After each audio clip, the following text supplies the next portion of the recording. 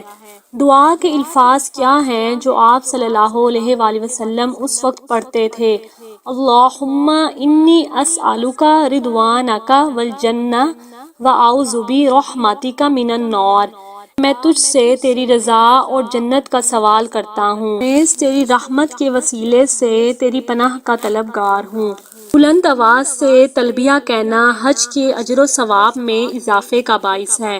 حضرت ابو بکر صدیق رضی اللہ عنہ سے روایت ہے، حضور صلی اللہ علیہ وآلہ وسلم سے دریافت کیا گیا ہے کہ کون سا حج افضل ہے؟ آپ صلی اللہ علیہ وآلہ وسلم نے فرمایا، جس میں بلند آواز سے تلبیہ پکارا جائے اور قربانی دی جائے۔ صرف مردوں کو اونچی آواز میں تلبیہ پکارنا چاہیے۔ حضرت خلاد بن صاحب اپنے باپ صاحب سے روایت کرتے ہیں کہ نبی صلی اللہ علیہ وآلہ وسلم نے فرمایا، میرے پاس جبرائیل علیہ السلام آئے اور مجھے اللہ کی طرف سے حکم دیا گیا کہ میں اپنے اصحاب کو حکم دوں کہ وہ تلبیہ بلند آواز سے کہیں۔ اسے ابن ماجہ نے روایت کیا ہے۔ عورت کو بلند آواز سے تلبیہ نہیں کہنا چاہیے، بلکہ اتنی آواز سے کہے کہ وہ اسے صرف سن سکے۔ حضرت ابو ہریرہ رضی اللہ عنہ سے روایت ہے کہ نبی صلی اللہ علیہ وآلہ وسلم نے فرمایا، نماز میں امام کے بھولنے پر مردوں کے لیے سبحان اللہ کہنے کا اور عورتوں کے لیے تالی ہے، یعنی ہاتھ پر ہاتھ مارنا۔ اسے مسلم نے روایت کیا ہے۔ عمرے میں طواف شروع کرنے سے پہلے تلبیہ بند کر دینا چاہیے، یعنی تلبیہ کب تک ہوگا؟ جب تک طواف شروع نہ ہو جائے اور شروع ہونے پر ختم۔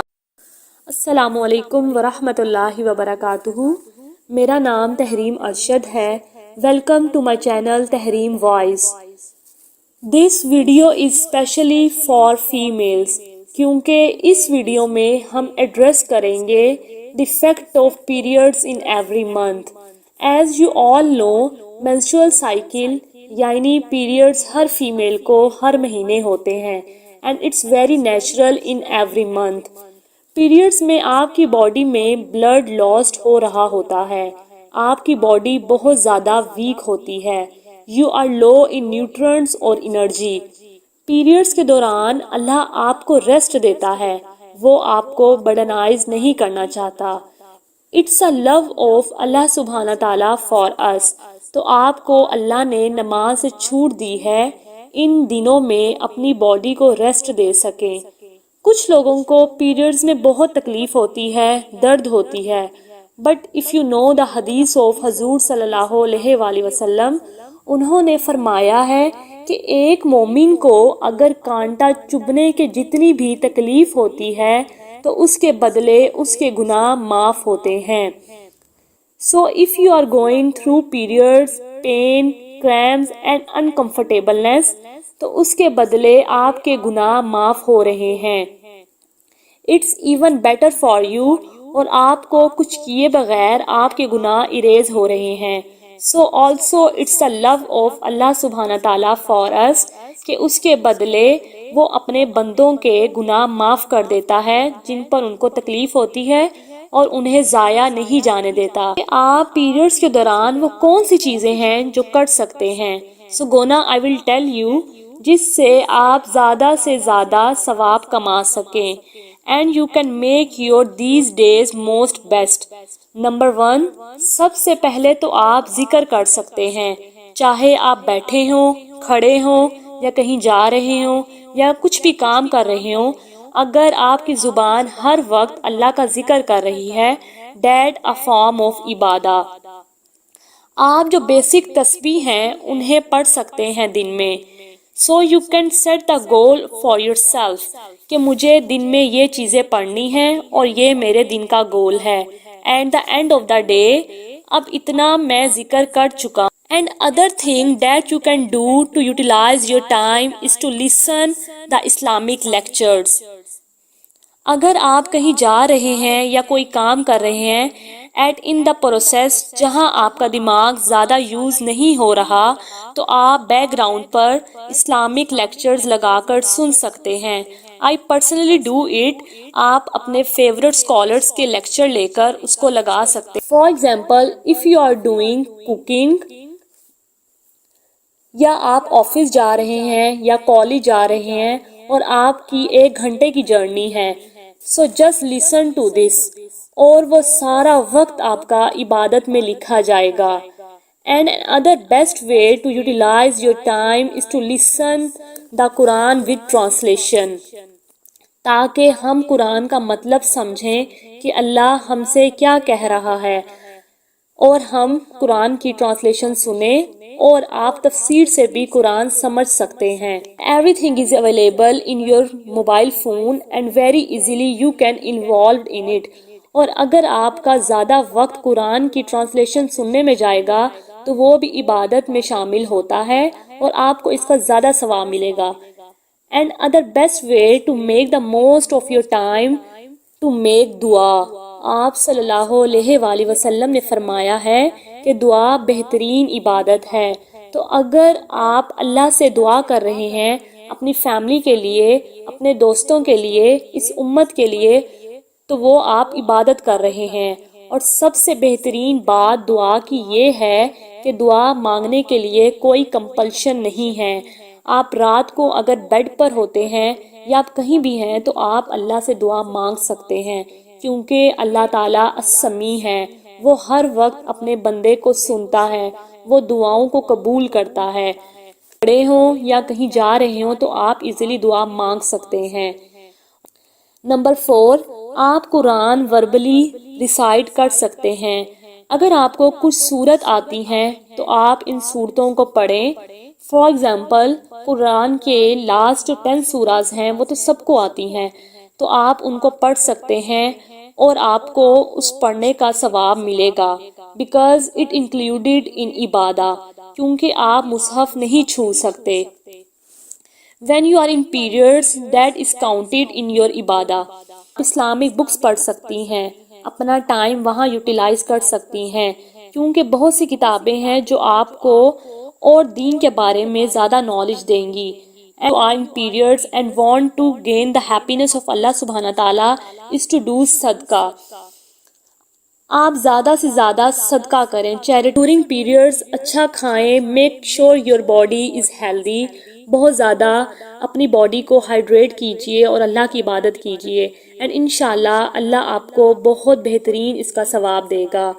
اگر آپ کے پاس کوئی ٹپس اینڈ ٹرکس ہیں your these days good, please comment section میں کومنٹ کر کے بتائیے، اور اس سے انشاءاللہ سب کو بہت فائدہ ہوگا، and it will be صدقہ جاریہ۔ See you with my next video.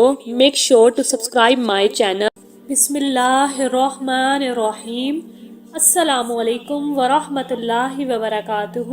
خواتین و حضرات، میں آپ سب کو اپنے چینل تحریم وائس میں خوش آمدید کہتی ہوں۔ امید ہے آپ سب لوگ خیریت سے ہوں گے، اور ہماری دعا بھی ہے کہ اللہ کریم آپ کو سدا عافیت کے سائے میں رکھے۔ پیارے دوستو، ذوالحجہ کے دنوں میں اللہ تقدیر کے فیصلوں کے ذریعے، جزا اور سزا کے ذریعے سے اپنے بندوں کے درمیان فیصلے کرتا ہے، اور اپنے لطف و کرم سے چشم بصیرت کو کھول دیتا ہے۔ ان کے دل اپنی معرفت، محبت اور اپنی طرف جھکاؤ کے لیے کھول دیتا ہے، اپنے بندوں کے لیے رحمت کے اور طرح طرح کے رزق کے دروازے کھول دیتا ہے، انہیں وہ اسباب مہیا کرتا ہے جن سے انہیں دنیا اور آخرت کی بھلائی نصیب ہو جاتی ہے۔ اسی مناسبت سے آج کی ویڈیو میں 3, 4 اور 5 ذی الحج کا عمل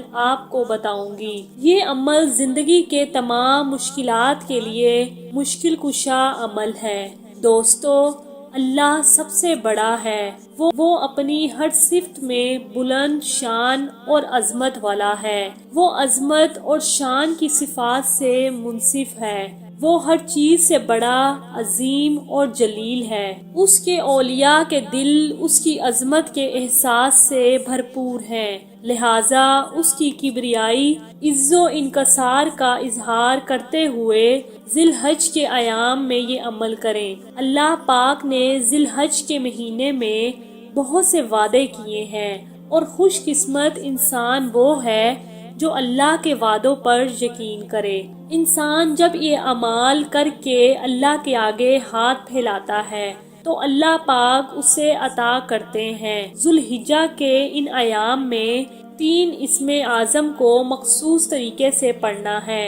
ان کو پڑھتے ہی ہر دعا قبول ہو جاتی ہے، اور اللہ تعالیٰ کے ان ناموں کے اور بھی بہت سے فوائد ہیں جو آج میں آپ کو تفصیل سے بتاؤں گی۔ اگر آپ چاہتے ہیں آپ کو اس ویڈیو کا پورا فائدہ ہو تو اس ویڈیو کو آخر تک ضرور دیکھیے گا تاکہ آپ کی بہتر رہنمائی ہو سکے۔ دوستو، ہم تمام وظیفے انسانیت کی فلاح کے لیے اپلوڈ کرتے ہیں، تو اگر ابھی تک آپ نے ہمارا چینل سبسکرائب نہیں کیا ہوا تو سب سے پہلے ہمارا چینل ضرور سبسکرائب کر دیجیے اور ساتھ ہی لگے بیل بٹن کو بھی پریس کر لیں، آپ کو ہماری اپلوڈ ہونے والی مزید اسلامک ویڈیوز کا معلوماتی نوٹیفیکیشن ملتا رہے۔ ناظرین اکرام، حج میں اللہ تعالیٰ نے بڑی برکات رکھی ہے۔ اللہ تعالیٰ بندے کی بھلائی چاہتا ہے اور تمام انسانیت کی رہنمائی کرتا ہے۔ اللہ تعالیٰ کی رہنمائی سے ہر مشکل آسان ہو جاتی ہے۔ کبھی تو ممالک کو دشمنوں سے آزاد فرماتا ہے اور کبھی عاصیوں کے دلوں سے پردے ہٹا کر زمین و آسمان اور عیب کی کنجیاں ان کے سامنے رکھ دیتا ہے۔ اللہ سے رہنمائی کے لیے، اللہ سے مدد کے لیے آپ نے ذی الحج کے تیسرے دن میں 3 ذی الحج کو یا اللہ یا عظیم کا ورد کرنا ہے۔ 3 ذی الحج کو کوئی شخص بھی یا اللہ یا عظیم 1000 بار پڑھے گا وہ مخلوق کائنات کی نظر میں عزیز و مقرر ہوگا۔ جو باکثرت یا اللہ یا عظیم کا ورد رکھے گا انشاءاللہ اسے عزت و عظمت حاصل ہوگی اور وہ ہر مرض سے محفوظ رہے گا، بلکہ ہر آفت سے امن حاصل ہوگا، اور اگر کوئی کسی سے خوف زدہ ہو تو وہ یا اللہ یا عظیم پڑھ کر اپنے اوپر دم کرے، انشاءاللہ محفوظ رہے گا اور نرمی پائے گا۔ اور جو شخص یا اللہ یا عظیم کو 7 مرتبہ پڑھ کر پانی پہ دم کر کے پی لے گا تو انشاءاللہ اس کے پیٹ میں درد نہ ہوگا۔ یا اللہ یا عظیم کا عمل آپ نے 3 ذی الحج کو ہی کرنا ہے۔ اللہ تعالیٰ کے اس اسم اعظم میں آپ بہت کچھ فائدہ حاصل کر سکتے ہیں۔ آپ دنیا کے لیے کسی کے آگے سر نہ جھکائیں، صرف اللہ تعالیٰ سے لو لگائیں، اپنے نفس کو حقیر جانیں اور اللہ تعالیٰ نے جن چیزوں کے کرنے کا حکم دیا ہے ان کو اختیار کریں، اور جن چیزوں سے بچنے کا حکم دیا ہے ان سے اجتناب کریں، اور جو چیز خدا کو محبوب ہیں ان میں مشغول رہ کر اپنے نفس کو ذلیل کریں تاکہ خدا کی رضا اور خوشنودی حاصل ہو۔ اور اسی طرح 4 ذی الحج کو یا اللہ یا قہار کا عمل کرنا ہے۔ اس عمل کے بھی بہت سے فوائد ہیں۔ جو شخص دنیا کی محبت میں گرفتار ہو وہ 4 ذی الحج کو یہ عمل کرے، یا اللہ یا قہار کثرت سے پڑھے تو انشاءاللہ دنیا کی محبت اس کے دل سے جاتی رہے گی اور خدا کی محبت پیدا ہو جائے گی، بلکہ دشمنوں پر فتح حاصل ہوگی۔ اگر 4 ذی الحج کو یا اللہ یا قہار پڑھ کر وہ اللہ کے آگے اپنی حاجت کے لیے دعا کرے گا تو انشاءاللہ اللہ تعالیٰ اسے غنی فرما دے گا، اللہ تعالیٰ اسے امن و امان میں رکھے گا اور دشمن پر غالب ہوگا، حاکم مہربان ہوگا اور خوف دل سے جاتا رہے گا، مشکل حل ہوں گی، بلکہ دشمن کو مغلوب کرنے کے لیے 4 ذی الحج کو فجر کی سنت اور فرضوں کے درمیان 100 مرتبہ پڑھنا بہت مفید ہے۔ اسی طرح دوستو 5 ذی الحج کو آپ نے یا اللہ یا فتح کا عمل کرنا ہے۔ 5 ذی الحج کو یا اللہ یا فتح کا ورد کریں تو فتح اور کشادگی حاصل ہو جائے گی۔ آپ نے صرف 500 مرتبہ یا اللہ یا فتح کا عمل 5 ذی الحج کو کرنا ہے۔ انشاءاللہ اس کا دل نور ایمان سے منور ہو جائے گا اور قلب میں طہارت پیدا ہو جائے گی اور دل باغ اور منور ہو جائے گا اور حق کے راستے کا حجاب آپ سے ہٹا دیا جائے گا اور انشاءاللہ تمام امور میں آسانی اور رزق میں برکت عطا کی جائے گی، بلکہ اس عمل سے دل کی تاریکی جاتی رہے گی اور دل کی تنگی دور ہو جائے گی اور فتوحات کے دروازے اس پر کھل جائیں گے، دل کا میل جاتا رہے گا اور اسے قلب باطن کی بہت صفائی حاصل ہوگی۔ ناظرین اکرام، 3، 4 اور 5 ذی الحج کے لیے یہ عمل کرنے کے بعد اللہ سے دعا بھی کریں کہ ہمیشہ زندہ رہنے والے اور ہمیشہ قائم رہنے والے اللہ، اے آسمان و زمین کی ابتدا کرنے والے، اے ہمارے رب ذوالجلالی والاکرام اور بزرگی والے پروردگار، تیرے سوا کوئی معبود نہیں اور ہم تجھ سے تیری رحمت مانگتے ہیں، ہمارے تمام کاموں میں آسانیاں پیدا فرما اور کشادگی پیدا فرما۔ اے اللہ، ہمیں ذی الحج میں زیادہ سے زیادہ عبادت کرنے والا بنا، آمین یا رب العالمین۔ دوستو، اگر یہ عمل پسند آیا ہو اسے زیادہ سے زیادہ دوستوں کے ساتھ ضرور شیئر کریں، کیونکہ مخلوق خدا کی بے لوث خدمت کا جذبہ آپ کی بگڑی بنا سکتا ہے۔ شاید آپ کا ایک عمل کسی کی سوئی ہوئی زندگی واپس لوٹا دے۔ اور اگر آپ ہمارے چینل تحریم وائس کو سبسکرائب کر چکے ہیں تو اپنی رائے کے ذریعے سے کامنٹ میں ضرور آگاہ کیجیے گا۔ کامنٹ میں آپ اپنے سوالات بھی پہنچا سکتے ہیں۔ ہمارے چینل کو اسی طرح دیکھتے رہیے گا۔ ہم پھر حاضر ہوں گے ایک نئے ٹاپک کے ساتھ۔ اپنا بہت زیادہ خیال رکھیے گا۔ السلام علیکم ورحمۃ اللہ وبرکاتہ۔ بسم اللہ الرحمن الرحیم۔ السلام علیکم ورحمۃ اللہ وبرکاتہ۔ معزز خواتین و حضرات، میں آپ سب کو اپنے چینل تحریم وائس میں خوش آمدید کہتی ہوں۔ اللہ سے دعا ہے کہ اللہ آپ کو سدا عافیت کے سائے میں رکھے۔ ناظرین گرامی، حج کا مسنون طریقہ ایک نظر میں۔ اس حج میں ہم حج تمتع کا طریقہ بتائیں گے۔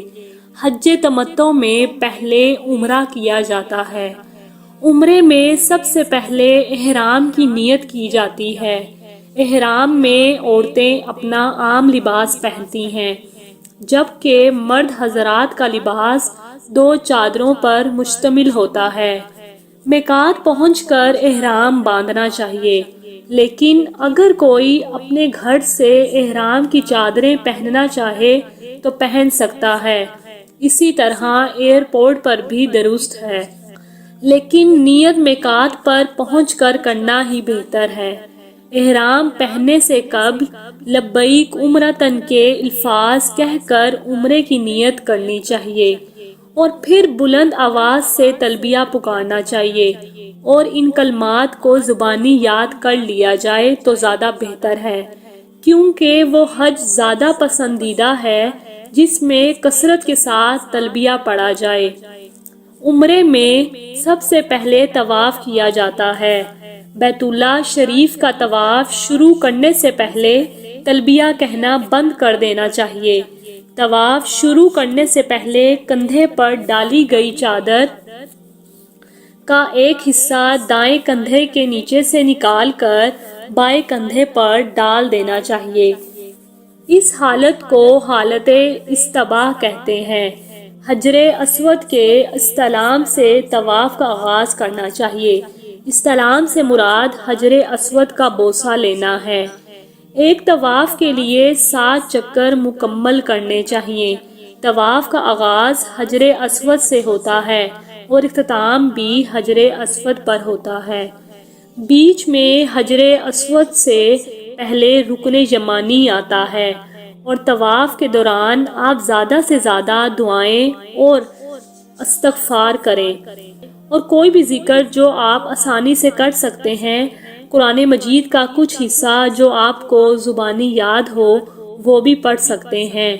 رکن یمانی اور حجر اسود کے درمیان یہ دعا پڑھنی چاہیے، ربنا آتنا فی الدنیا حسنۃ وفی الآخرۃ حسنۃ وقنا عذاب النار۔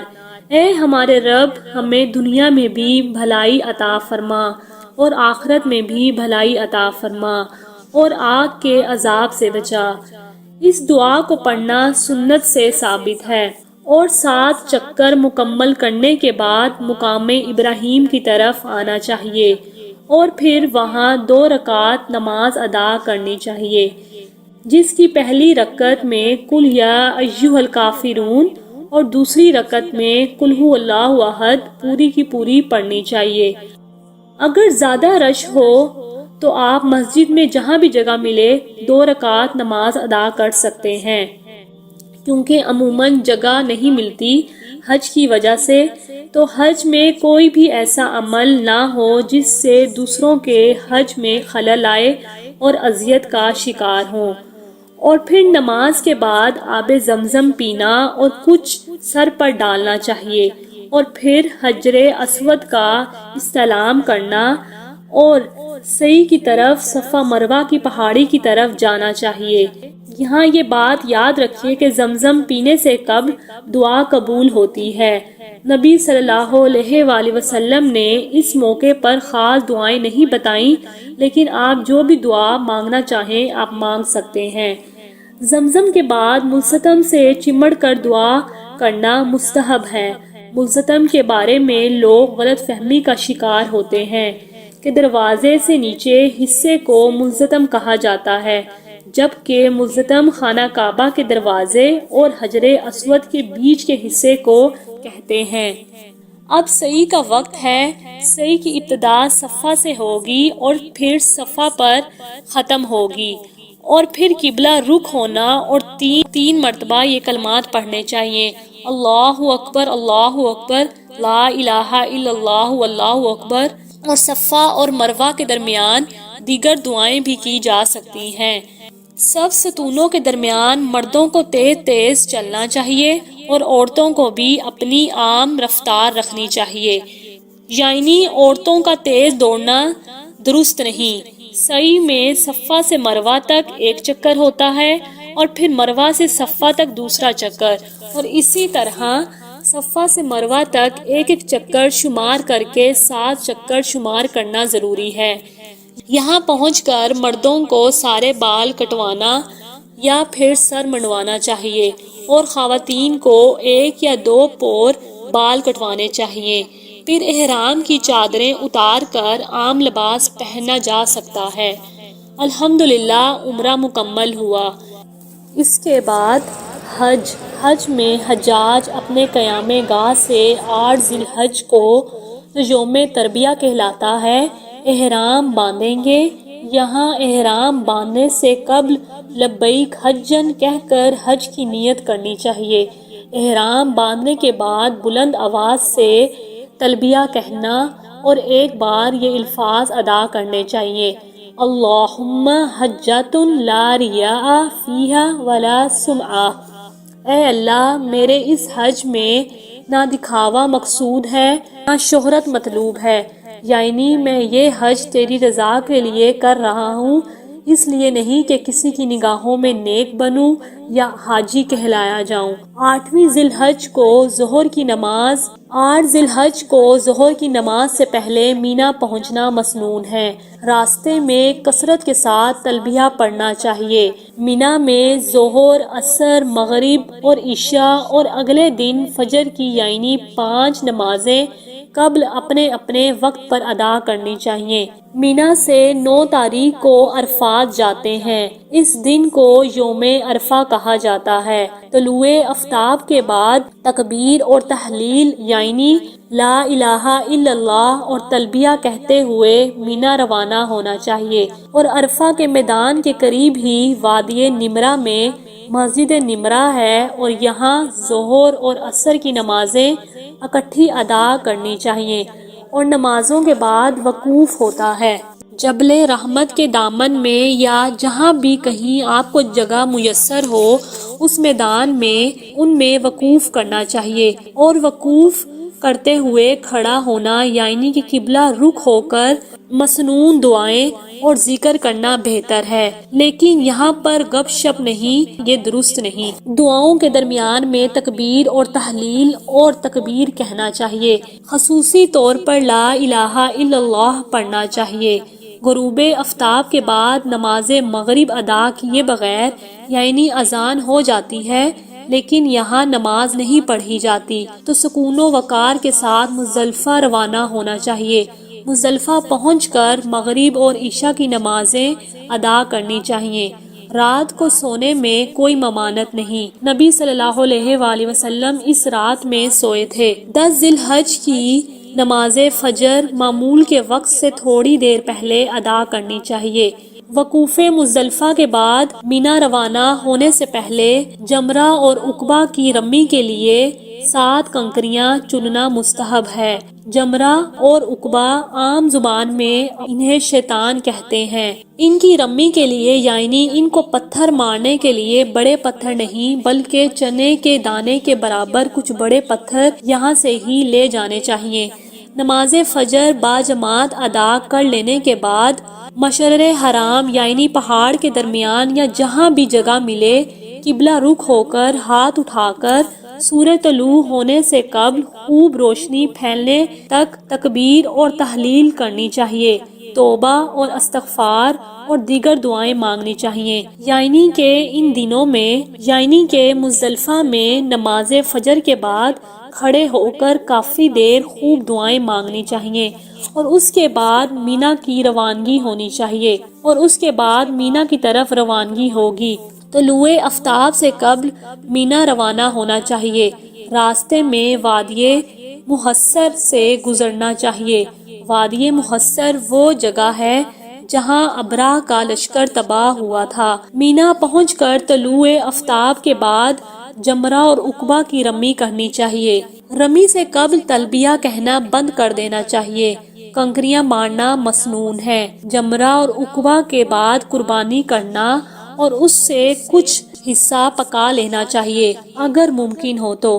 پھر بال کٹوانا، قربانی کے بعد بال کٹوانا اور احرام کی چادریں اتار کر عام لباس پہنا جا سکتا ہے، اور اس کے بعد طواف زیارت۔ وقوف عرفہ حج کا اہم رکن ہے اور دوسرا طواف زیارہ ہے، اور پھر مکہ کی طرف روانگی ہوگی اور پھر مینا سے مکہ کی طرف طواف حفاظہ کرنا، زمزم پینا اور پانی کا کچھ حصہ اپنے اوپر بہا لینا چاہیے۔ صفا اور مروہ کی سعی کرنی چاہیے اور مکہ سے مینا واپس آ جانا چاہیے اور پھر مینا میں ہی قیام کرنا چاہیے اور زمزم پینا چاہیے اور پھر کچھ حصہ اپنے اوپر بہا لینا چاہیے۔